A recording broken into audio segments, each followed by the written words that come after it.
The call came at 6:47 in the morning, and I knew before I even picked up that it wasn't going to be good news. It never was, not from that number. "Your card was declined," my mother said. "No hello, no how are you."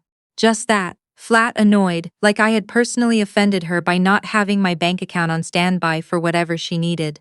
I sat up in bed and looked at the ceiling for a second before I answered. "Which card, Mom?" "The one you gave us for emergencies. We're at the venue. The florist wants her final payment and apparently the card is saying declined. Fix it."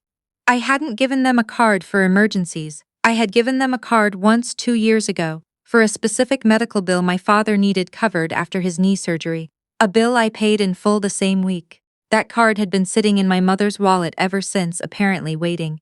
"How much is the florist?" I asked. $4,200, but that's not the point. The point is you need to handle this before Sky's reception is ruined. Sky, my younger sister, her reception was that afternoon. I want to be clear about something before I go any further because context matters here and I refuse to let anyone skip over it. I was not invited to my sister's wedding, not uninvited last minute, not forgotten. Deliberately, intentionally not included, and told so, to my face 3 weeks before the date. In my mother's kitchen over a cup of coffee I had brought her from the good place downtown, because I was, apparently, that kind of fool. My mother had sat across from me at her kitchen table and explained, in a very calm voice, that Sky and her fiancé wanted an intimate ceremony, 50 people, close family and close friends only, and while they loved me they felt the dynamic would be smoother without me there. "What dynamic?" I had asked. My mother tilted her head like I was being difficult. "You know how things get when you're around, Lacey. Sky feels like you overshadow her. It's her day, I overshadow her." I had spent the better part of a decade making myself small at every family function, not talking about my job, not mentioning my apartment, not mentioning anything that might remind Sky that we had taken very different roads and mine had worked out, and somehow my existence alone was still too much. I drove home that night and didn't cry, which surprised me. I just felt very, very tired. I called my boss the next morning and requested the weekend off, booked a cabin up in the Smoky Mountains, told myself I'd hike, read, decompress. Make something good out of a weekend that was going to hurt no matter what I did with it. And then, at 6:47 on the morning of my sister's wedding, my mother called to tell me the florist payment had bounced and I needed to fix it. "Mom," I said slowly, "I'm in Tennessee."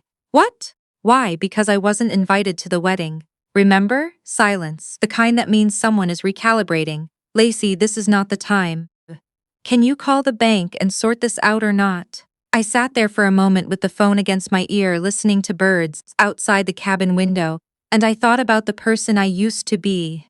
The version of myself who would have already been pulling up the banking app, already apologizing, already finding a way to make this okay so everyone else could feel comfortable. "No," I said. "I can't." I hung up. "My name is Lacey Harmon. I'm 31 years old. I'm a licensed structural engineer and I work for a mid-size firm in Nashville that does commercial and residential projects across the Southeast. I make good money. Not flashy money. I don't drive a luxury car or wear designer anything, but I own my condo outright. I max out my retirement contributions every year. And I have a savings account that my financial advisor describes as unusually disciplined for someone your age." I mention all of this not to brag but because it becomes very relevant later. And I want you to have the full picture. My family has never quite known what to do with me. My parents are not bad people, or at least I don't think they started out that way. My father spent most of my childhood working in sales and spending most of what he made. My mother managed the household and supplemented with part-time work when things got tight, which was often. Sky, 4 years younger than me, was the easy child. Cheerful, pretty, undemanding. She never caused problems, never asked hard questions, never made anyone feel uncomfortable just by existing. I was the one who got a full academic scholarship, the one who left for college at 17 and came back different. The one who, when my parents needed help with the mortgage during a rough patch 6 years ago, quietly transferred money every month for almost 2 years without making a scene about it. I thought that was love. I thought that was what you did for family. What I didn't understand then, and understand very clearly now, is that there is a certain kind of family that will take everything you offer and resent you for having it to give. The morning after the wedding call, my phone blew up. 12 texts by the time I finished my hike. 3 from my mother, 2 from my father. One from Sky herself, which was a first. She almost never contacted me directly. And 6 from an aunt I'll call Aunt Ruth Ann, who has appointed herself the family's moral authority for the past 30 years and takes the role very seriously. My mother's texts escalated from annoyed to furious to something that read more like a legal brief. She explained that the card she had been using, not the emergency card apparently, but a card she had obtained by calling my bank and requesting an additional authorized user card on an account I hadn't touched in 2 years, had been declined because I had closed that account in February when I consolidated my finances. She then explained that as a result, the florist had not been paid in full, the centerpieces for 3 reception tables were wrong, and she held me personally responsible. I read that text 3 times. She had called my bank, she had requested an authorized user card, on an account I didn't know she had access to. I sat down on the porch steps of the cabin and just breathed for a minute. I called my bank, I explained the situation. I asked them to pull the account history on the account in question and send it to me. While I waited, I called my attorney, a woman named Deborah who handles my real estate contracts and has known me for 4 years and does not mess around. "Tell me everything," Deborah said. I told her everything. What came back from the bank was worse than I expected. The account my mother had been accessing was not the old emergency card account.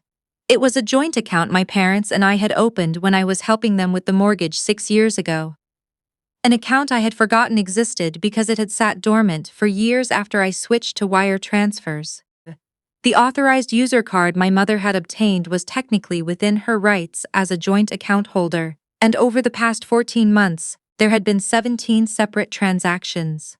The total was just under $47,000. I want to pause here and let that number breathe, because when Deborah read it to me I actually laughed.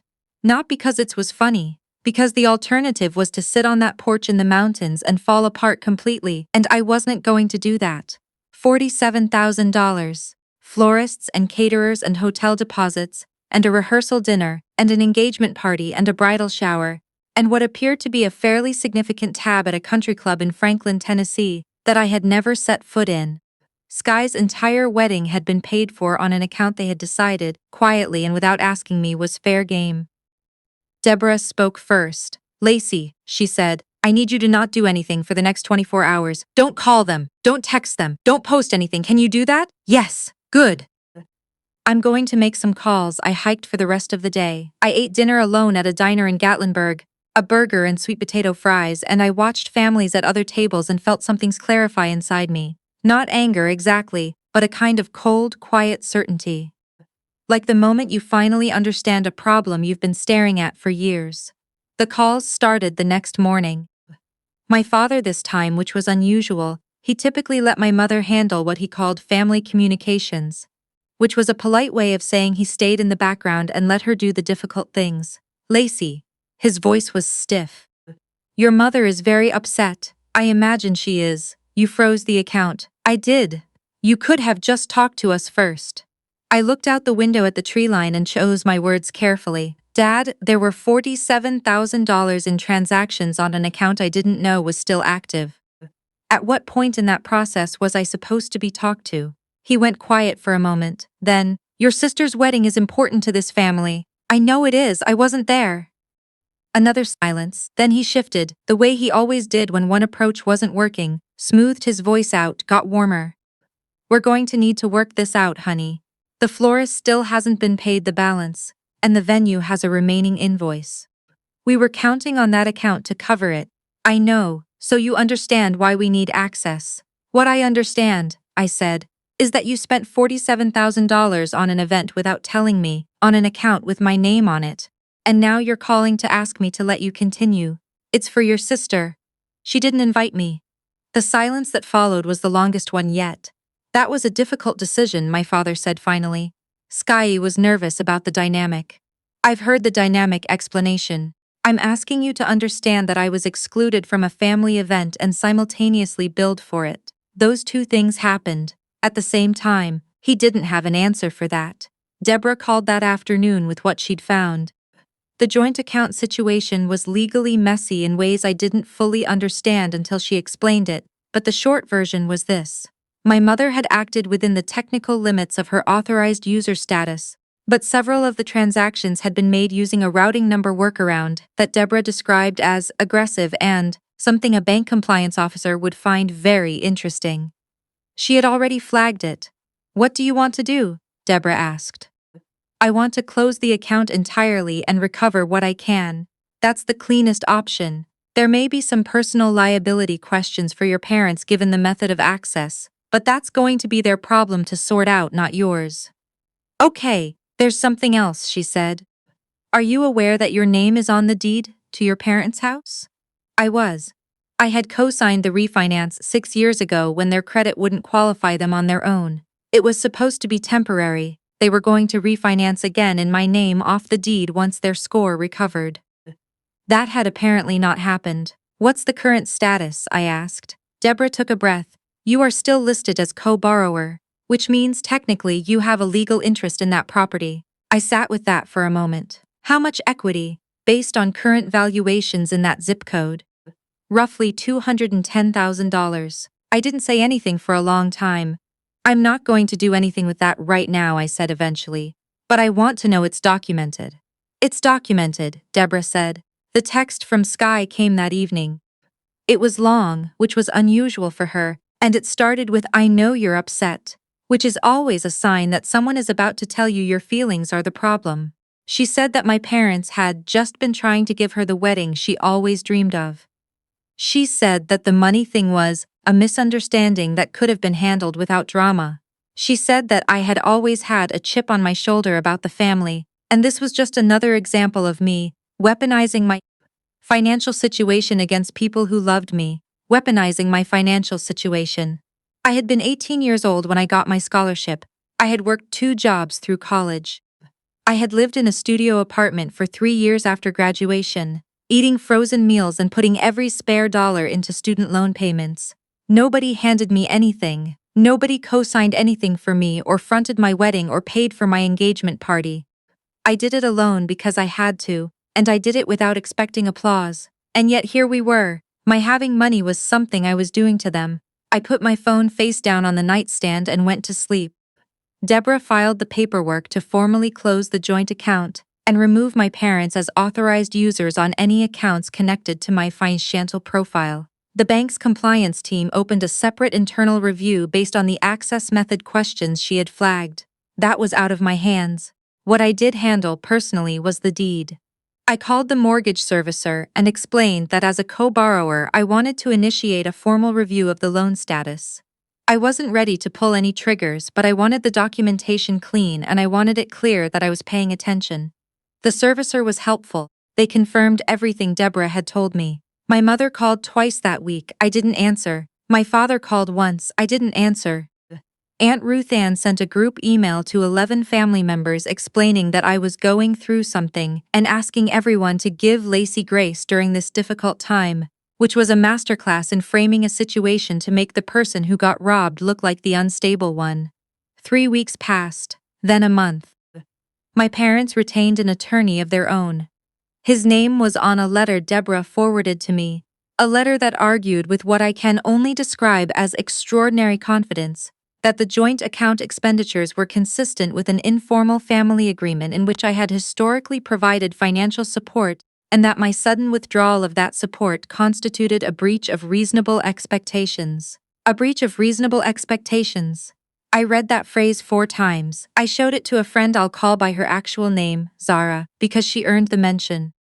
Zara works in healthcare administration, is deeply practical, and has zero patience for nonsense. She read the letter, set it down on my kitchen counter and said, "They have got to be kidding me." "They are not kidding," I said.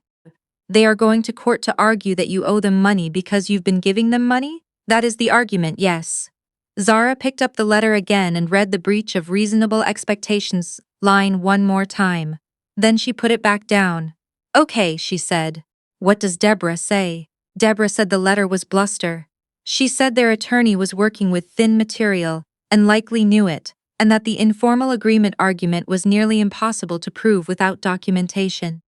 She also said that if they pushed forward, the bank compliance review would become relevant, and that was not going to look good for my parents. She was right, as it turned out.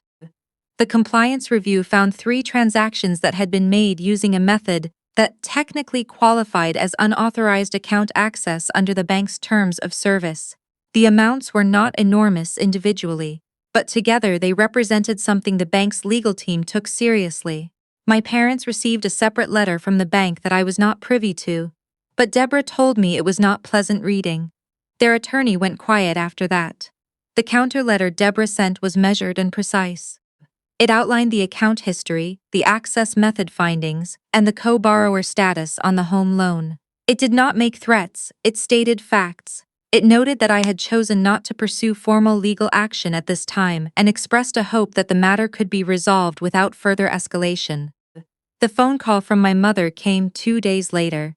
She cried. She actually cried, which is something she does when other approaches have failed, and I want to be honest about the fact that even knowing that, even understanding it intellectually, it still pulled at something in me. She is my mother. That part doesn't just turn off. She said she was sorry. She said things had gotten out of hand. She said she hadn't meant for it to go this far. How far did you mean for it to go? I asked. She didn't answer. I want to understand, I said. Because from where I'm sitting, the plan was to use my account to pay for Sky's wedding, not tell me, and I would just absorb it. Is that wrong? Another long silence. Then quietly, we thought you wouldn't mind. I thought about 18-year-old Lacey loading a Greyhound bus with everything she owned. I thought about a studio apartment and frozen meals and loan payments made on time every month, no exceptions. I thought about the morning my mother had sat across from me at her kitchen table and told me my presence at my own sister's wedding would ruin the dynamic. I mind, I said. We didn't speak again for several months after that. My father sent one email in December, a brief note wishing me a Merry Christmas and letting me know that Sky was pregnant. I sent back a short reply wishing them all well. No warmth but no cruelty either. Just the careful, civil distance of someone who has decided that love without accountability is not something she's willing to keep funding. The home loan is still in my name. I haven't moved on it. Deborah checks in every quarter, and I tell her to leave it for now. It's not leverage I want to use. It's just a fact I know, sitting quietly in a file on her desk, available if it ever becomes necessary. It hasn't been necessary. What has been necessary is the work of rebuilding my own life on a foundation that belongs entirely to me. Zara threw me a birthday dinner in February at her apartment. 12 people, good wine, a chocolate cake from a bakery in East Nashville that is worth every dollar of the drive. My colleagues took me out for my work anniversary. I joined a hiking group through an app and have, over the past year, accumulated a small tribe of people who know me as just Lacey. Not the daughter, not the sister, not the reliable one, not the wallet, just me. I got promoted in the spring, project engineer to senior project engineer, with a corresponding bump that my financial advisor described as genuinely exciting. I moved my retirement contributions up. I opened a new savings account, just mine, just clean, just forward-looking. I don't talk to my parents regularly. We exist in a kind of careful détente. Sky had her baby, a girl she named something I won't print here because I've decided that story belongs to someone else. I sent a gift, a nice one. Not because I owe her anything, but because an infant has no part in any of this, and I refuse to let the actions of adults shape how I show up for someone who is just starting out. My mother texted me on Mother's Day, a short message. I replied the next day with something warm enough to be civil. That's where we are. I've thought a lot about what I would tell younger Lacey if I could. Not the 18-year-old loading the bus. She was fine, she had good instincts. The 24-year-old who started wiring money every month and told herself that was what family meant. I would tell her that generosity without clarity is just a slow way to disappear. That love is not proven by how much you absorb. That being the dependable one is a gift you offer. It's not a debt you owe. I would tell her that someday she would sit on a porch in Tennessee, while her phone filled up with messages from people who had spent $47,000 on a party she wasn't invited to, and that she would feel a strange, calm thing settle in her chest. Not peace, exactly, but clarity. The kind that comes when you finally stop pretending a pattern is a coincidence. And then I would tell her to order the burger, get the sweet potato fries, watch the families at the other tables, go home and call Deborah in the morning. You don't have to burn anything down, you just have to stop paying for it.